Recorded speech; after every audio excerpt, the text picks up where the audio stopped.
through the process of doing this album, I was thinking, it's that acid house. I knew that this is my take on it. It has to come from my head or it's no mine. Singles are just leaves in the wind. These guys weren't high on drugs when they invented the sound. There's other tracks in there that I genuinely don't even remember, recording them. I want to busk acid house on a bus. I don't know why. I'm locked myself in a studio for 7 days a week, 10 hours a day to try and impress nobody but myself. I think I'm fucking going mad. Acid house. I'd like to think people enjoy not knowing what to expect. If you look at what I've done, I've tried to always keep things different. But then again, there's hundreds of pointers in there that's pointing back to stuff that I was doing in the early 90s kind of thing, Some guy gave us a reference on one of the tracks. He said it sounded like, I'm not mentioning the artist, and I was like, that's because that guy was copying what I was doing back then.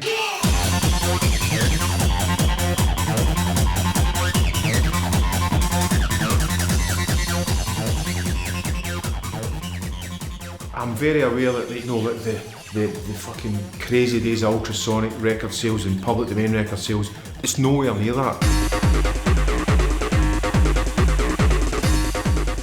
This is a small niche audience that I'm putting my music out to now.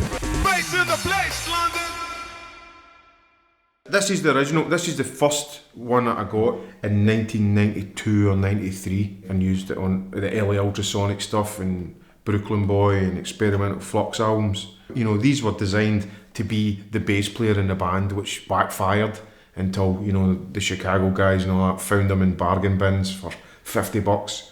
Now they're worth £2,000+ But, it was just by accident that they discovered by manipulating the sound of the bass, you get that wobbly and wiggly bass sound. I went pure fanboy and got some of my heroes to sign it, as you can see. Hard Floor and Future, the first guy to write acid house music. So there you go. So, when the whole... They've made the IRA one, which is the TB3. Not quite a 303, but that analog digital technology where they've got the sounds, they've got the effects in there as well.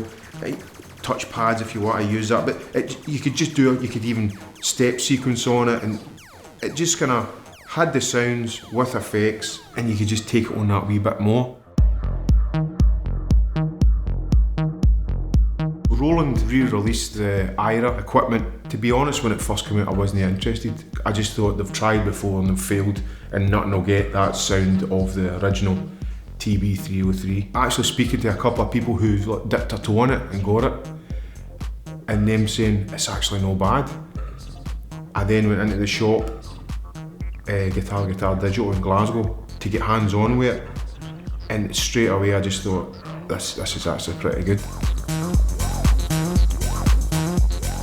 Too many people are caught up on soft synths and the computers doing all the work rather than going back to the hardware and physically programming, step sequencing, hands-on, the human element. That's what's excited me and probably a lot of other people who missed that.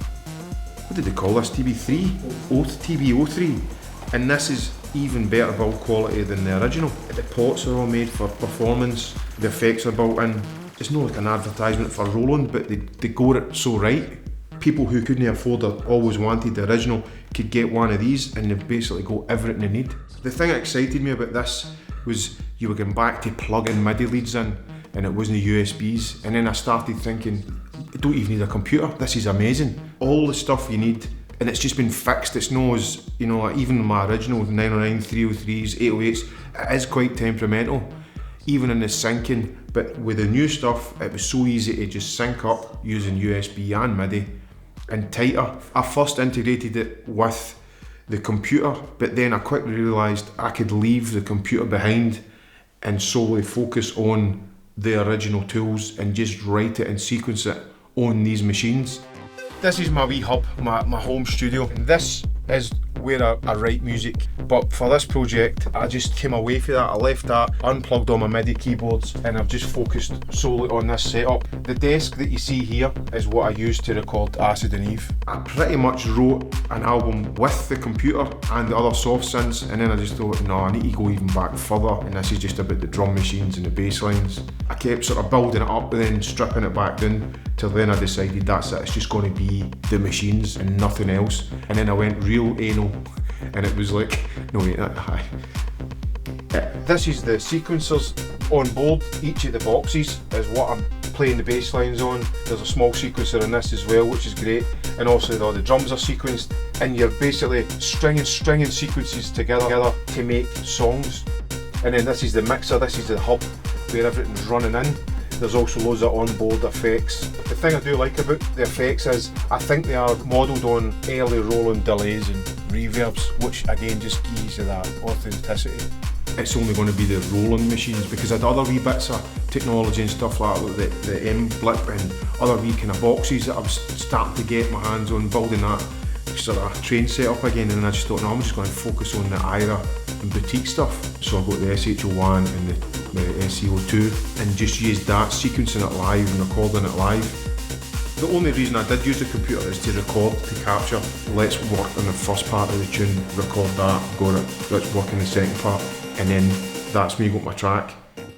I had my original drum machines, 505, 606, 909, but I actually put them through this analog desk as well. I didn't need the old stuff. Again, it was crashing and it wasn't syncing sometimes, so it was better just to use the new stuff. Putting through an old Soundcraft desk just to crisp it up, get that analog feel. I used the Roland Cloud Juno 106 for a bass sound, reluctantly, just because it was, you know, that was the one thing that I wanted. I done a cover version of Your Love, which is coming out on the digital release. I had it close with the TB03, but it was a Juno bass, so I went to get the Juno 106 bass. That's the only thing, but it's all, you know, the Roland gear. This is the TR8 drum machines modelled on, I guess it's like the 707, 727 sort of drum machines where you had the sliders to control it, but it's a typical drum sequencer. You would put the kick drum, you can see there's 4 kick drums there. I'm setting the tempo here, which is controlling the speed of everything. I try to keep it at a nice 120 thereabouts, because there's just something about that. I don't know if it's a heartbeat or a walk, something, I don't know. That's one of the hardest things with this project, is making the actual songs. You're sequencing on these machines, but essentially you're still working on loops. You're not actually sequencing a song. So that was a hard thing, and then I was going a bit nuts because I couldn't rein in a jam to make it a song. You know, like, you could be jamming on something for 30 minutes, an hour, and know there's maybe 2 or 3 ideas of songs in there, but you couldn't get that into a song. I even went to my mate Andy Haldane, who I've worked with since the very beginning, for him to produce, as in control me and go, right, we've got enough of that, let's move on to this. And I thought that would help, but then even at that, it never, you know, it was still a lot of great stuff, but I just felt it still wasn't right, because I don't know, just what never clicked there, you know, just maybe I wasn't tuned in as much, sort of thing. And then this is just a 303 part that's in. And there's effects. That's the human element. You're controlling the sound, manipulating the sound, when things are coming in, when it's coming out. It's not a computer, it's you. You get into a soft synth now, or a sample pack, it's pretty much everything's written for you, it's just there. You know, then you can even get lost in, I want to go and I'm looking for this sound, and then you get, there's a plethora of sound, and you end up fucking forgetting what you went in for in the first place. Whereas at least when you're working on top of something, you know, I can't really stray out with what this machine has got, but then you need to be really creative to get the best out of it, you know, and that was quite good, you know, like forcing yourself, spending even more time to make something work. There's notes, like, you know, like for tracks, demos for tracks, some finished, some still there, that it's 303 patterns, it's drum patterns, and I like that. Yeah. Again, writing stuff down. Writing stuff down, it's all real again. You know, I'm not on a computer. I even went out and bought an old analogue Soundcraft desk that I was telling you about, just so as I could take the drums and the 303s out, distort them, roast them on the mix, that I knew the sound of the mix, then record it back into the, you know, the digital setup. You know, so even things like that, you know, I was thinking, how can I make it different but still stay within the confines of what the basic machines kind of thing. You know, then you could argue and go, well, you're kind of going back the way, but then, you know, why is the guitar still heralded as the definitive sound of rock music? You know, it's no fucking changed in however long, you know, that's the same thing, but it's how people approach it, you know, and what they do with it. It's the same with these machines, you know, it's the same why I'm writing fucking notes on a bit of paper. You know, I'm still in awe of this technology. I can't even get the fucking words out what I mean, you know, and that's how I'm enjoying this, you know, because I'm a fucking, I'm a scientist, you know, I'm experimenting again with all this kind of stuff.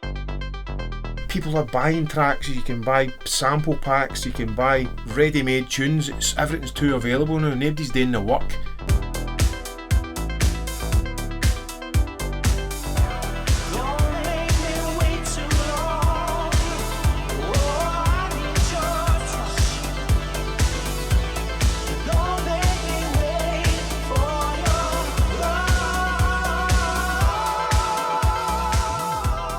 This is digging again, this is creating, this is being experimental, getting lost in music. This is actually the bass, this is kind of the bass line I used on the track Deep Inside. I was trying to kind of remake the track to show you, but again I need to spend some time. But bass line, the kick, you can bring in.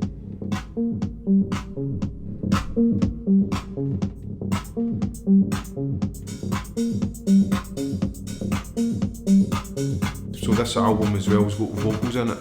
The VT3 has got all the original old rolling vocal effects, and it'd cost you, take you years and thousands of pounds to actually buy it and get it in this wee box. That was great adding that in, because then the vocals added a totally different slant on things, you know, mere things that I was thinking about what I talk about, but you know, adding it into acid house, how'd you do that, you know? Disguising your voice is pretty cool. I've got Ross in to sing one song, two songs actually in the album. I was thinking, is that acid house? But then at that time I knew that this was my acid house kind of thing, this is my take on it, you know, and then added the song on top that I wrote for Ross to sing.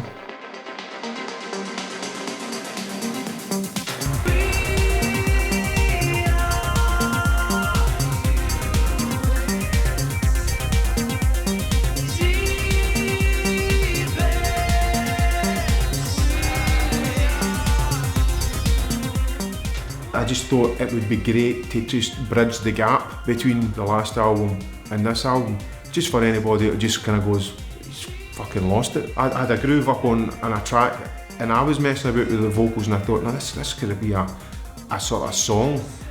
So I quickly wrote the melody and the words, and then, you know, Ross was like over like the next day or whatever, and we just kind of spoke about what I wanted to do and quickly recorded it.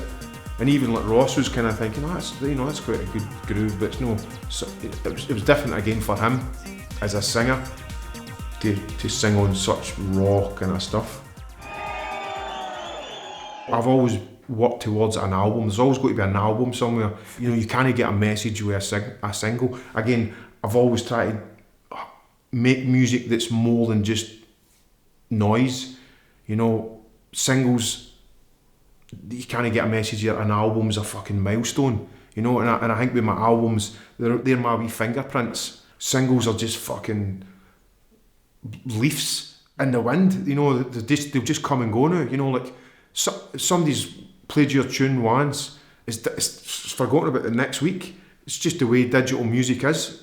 But you know, you do a wee album, there's always going to be there, you know. People can dig into that, find it, discover it. You know, I'm still finding albums from 30 years ago that I think are fucking amazing, that I've never heard before. Thanks to digital music. That's about the only thing I can thank it for, you know. Charity shops is fucking good and all to get vinyls and stuff, you know, but there's very little that I do appreciate about digital music, but hopefully the longevity, well, if that makes any sense, that's the only thing that I can go, that's fucking pretty cool for that. It's hard to have a favourite because then I think as well, if you tell somebody that's your favourite, does that mean everything else is discarded or not as good and they should just listen to the favourite? That's again the good thing about an album. That's my piece of work there. That's my favourite. Listen to that. If you don't like it, I fucking don't care. But if you do like it, great. So the CD is only... I should maybe have a CD, shouldn't I? Will I go and grab a CD? People dislike me because I am not completely like them. And in what way are you different? I am trying to do with my life something which few people try to do. And this influences my thinking and consequently my action. I've just got this thing about having a physical, tangible product that people can own. So the artwork was a big step.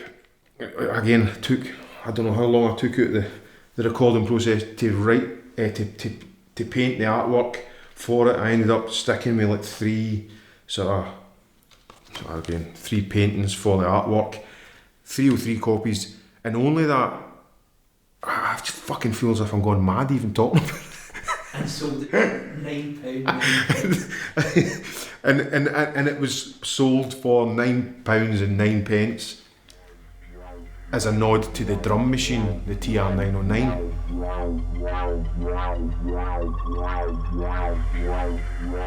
Sometimes it works against me, but ultimately, selfishly, I don't want anybody else designing my album covers. I don't want anybody else speaking on my behalf. Artwork, sleeve notes, you know, it has to come from my head or it's no mine. Painting's always been when I'm frustrated with music, I'll do a bit of painting to just try and chill out and then get ready for making music again. So I thought, right, I need to get the painting to represent the music, and I came up with this full new different style of painting that I'd never used before, mixing chemicals and using glass paints to try and design the album cover. And bizarrely, the first painting I did became the front cover of Acid and Eve. And even for me, that's quite a thing. Oh fuck, that's just your first attempt. But I just went, no, that's it. But then I was enjoying making these paintings with these new paints so much. I'd done near enough 100 of the paintings and sold them, you know, online. Again, it wasn't just to make money, it was just because I was enjoying the process, and people seemed to like it. But I kept 3 that I knew were going to be the artwork for the album. And I suppose maybe I spent a wee bit too long because then that delayed the album, because initially I was wanting to get the album out to celebrate 30 years of Acid House kind of thing, you know, but I missed it by a year because I just got lost in the artwork, you know. And again, like the music, the artwork's forcing you to see things that's maybe no there, or force you to try and suss out what's there. It's the same with the kind of music, you know, you're forced to try and make sense of the music because there's no really any beginning, middle and end. There is, you know, if you want to put it in time, but when you're listening to specifically an Acid House track, in enjoying it, you're still trying to make sense of it. You know, what the fuck is this I'm listening to? You know, what is with these sounds? Well, anyway, you know, so that's the painting and the music. It's all, again, it's just all the same. I think I'm fucking going mad. When I was mastering at the Mark Sherry studio, he asked, what's a black dog? It's hard even to say the name, but I told him it's just another way of talking about depression. And then I really couldn't talk to him any more about it, sort of thing. And he was like, oh, right. And I could see that he then heard the track differently because it was something rather than just a soundbite. Again, that's just my personal take on what I wanted to say, out with it just being beats and bass lines, and you know, you've got a mic with vocal effects, so you can then become the instrument and talk about things. There's other tracks in there that I genuinely don't even remember recording them. and how it's just been like fucking late night ramblings that I've recorded, and then I listen back to them and I go, that's fucking mad, but it works. Welcome to my acid house. When I'm writing that music, I'm alienating the people close to me, round about me.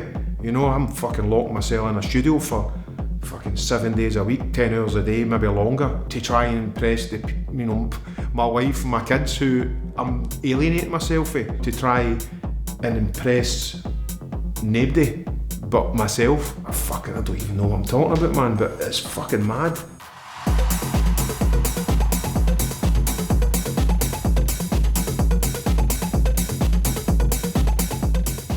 Substance abuse is about substance abuse, but the samples that I've chose to use in there is about fighting addictions and getting over addictions. But the thing you'll never get rid of is the memory of the addiction. And again, that ties into all the music, the experimentation. If you can lock into the memory of the addiction, the good times, and hold on to that, there's something magical about that, which maybe helps you experiment and think outside the box. I don't take drugs. I stopped taking drugs years ago, but maybe for back then when I was experimenting, it was homework, to help with the music, to help the full creative process. There's still rooms in my brain that I think I can go in through a chemical past kind of thing that helps you understand or take and see things and hear things that you maybe necessarily wouldn't hear had you experimented with chemicals. Again, I'm not saying people should. I'm no like you need to be high on drugs to listen to acid house music. You don't. But there is definitely a connection there, whether people want to admit it or deny it. I went to see the Royal Scottish National Orchestra and thought I was high, and actually nearly fell out my chair just by listening to the music and being caught up in the vibe, not even drinking. And I get that at certain nights and certain sets where you get caught up in the music. I mean, the guys who invented the DJ Pierre and stuff like that, these guys weren't high on drugs when they actually stumbled across and invented the sound.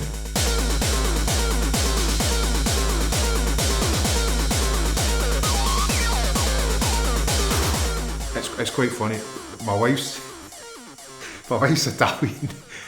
I told her I was working on a track called Domestic Abuse, right? Well, it was substance abuse, but I said domestic abuse, and she just kind of looked at us. But anyway, I'd said to my wife domestic abuse, and then seen the horror in her face, because she's thinking I'm writing a song about slapping her. Substance abuse causes lasting changes in brain function.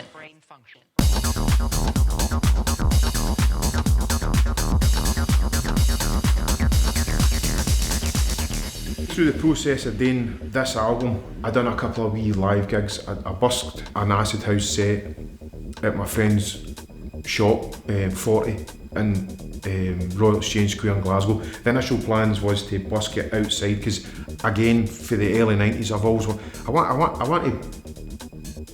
want to busk acid house on a bus. I've still not done that. I don't know why. I want to play music on a bus, but I always wanted to busk acid house because I felt like it's a music that needed to be busked. You still get guys playing guitars and singing.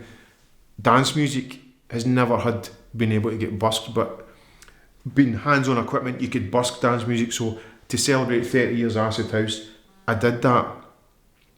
In fucking Glasgow, it started to rain, so we had to move inside the shop, but it was still a great wee vibe. And then I done, at one of my 1994 nights, I done a small live set, but it was the same day for the rain, and I fucked one of the boxes, so half of my music wasn't playing. It was still alright, luckily you can improvise with that stuff, but what I had planned never went through because, luckily the machine never broke, but it was alright. I swapped it. Why?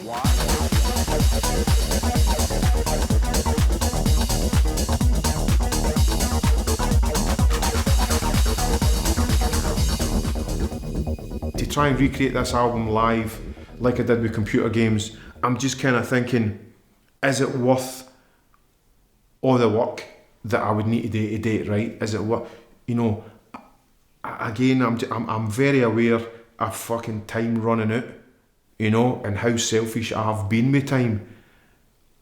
And again, with this project, it's fucking all, the realisation of how much time I don't have, how much things I'd like to do, how the people closest to me who I'm alienating. It's fucking mad, then to just jump into do a live set for to play a few hundred people. I don't want to tour anymore, it's just all fucking, it's just too many fucking mad things for my head to deal with now. I need to try and think about marketing singles and doing all that promotion shit, things that I fucking hate. I do everything myself. I hate going in cap in hand to anybody. There's my music, please play it.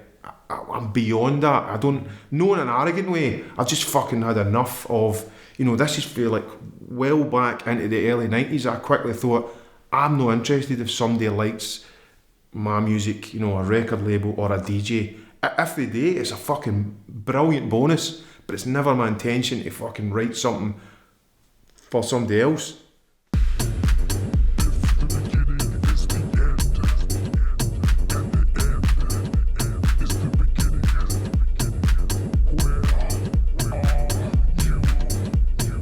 Whatever you're into, you need to delve deep into it.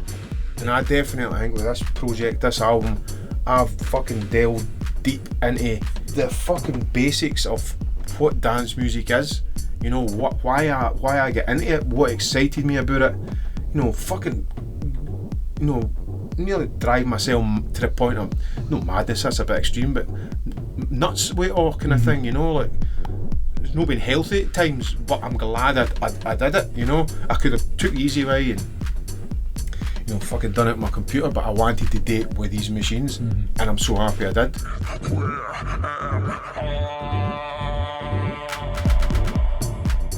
I fucking freaked out there because I'm just starting to think about the full madness of it all. Really? Aye, I proper freaked myself out, even fucking sitting talking like this, and even thinking it, that's mental, man. It's a rant. House.